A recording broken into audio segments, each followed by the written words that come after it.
esta recomendación. See templisoovitus on olnud minu elus suureks õnnistuseks. Mida rohkem me templis käime, seda rohkem me õpime. Issand ilmutab meile rohkem tõdesid. Meid pitseeriti abikaasaga 5 aastat tagasi Hongkongi templis. Templis õpetatust sai meile meie elus kilp.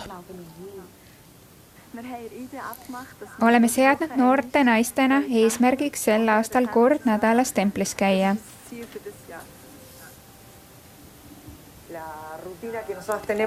Meil on tavaks hakata iga nädala laupäeval kell 1 templisse sõitma ja jõuda kell 6 hommikul Buenos Airesesse. Me töötame terve päev umbes kella 6 õhtul. Toome templi rahu endaga oma igapäeva tegemistesse. Mul on tunne, et mul on igapäeva elus alati nii kiire, kuid templisse tulles tunnen ma vaikust ja rahu.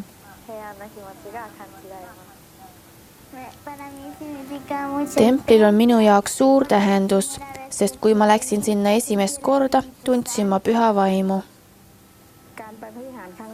Tegin oma esimeseks templikülastuseks ettevalmistusi ja panin iga kuu raha kõrvale. Valmistusin ka ise, et olla vääriline. Teadsin templisse astudes, et see on issanda koda.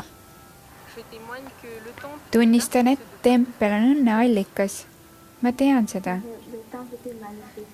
Tempel oli oivaline. Mul oli tunne, nagu ma polekski maa peal. Arvasin, et olen taevas. Kui me seal olime, tundsin ma end oma probleemidest väga kaugel ja oma taevasele isale väga lähedal.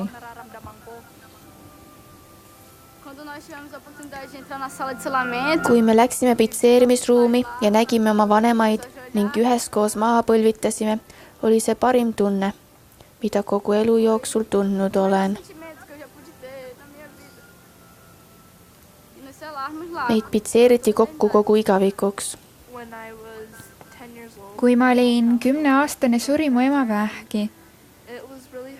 Mul oli väga raske, kuid kui ma sain missionäridelt teada, et peresid templis pitseeritakse, tahtsin ma väga templisse minna. Esimene templiskäik oli imeline. Tundsin vaimu tugevamini kui kunagi varem. Võtsin kaasa oma ema nime ning tundsin, kuidas ta minu poole naeratas ja ütles, suur tänu, et sa seda tegid. Tempel aitab peresid liita ja kui me kõik koos oleme, on meie areng veel kiirem, kuna aitame üksteist vaimselt.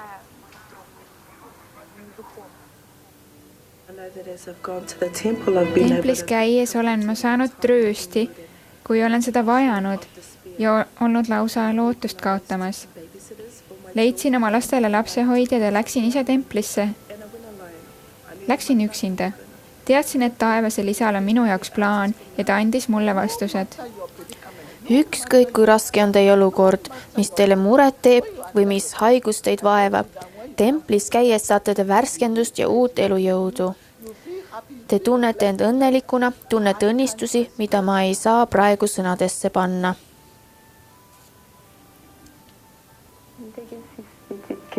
Mul oli 6 last, kes 12. jaanuaril surma said. Mäletan, kui tuli maavärin. Pesin pesu ja lapsed istusid väljas ukse lähedal. Meie naabermaja, mis oli kõrgemal pinnasel, varises kokku. Varisedes kukkus see lastele peale. Kui ma esimest korda templisse tulin, tundsin ma tugevalt vaimu ja teadsin, et olen tõesti issanda kojas.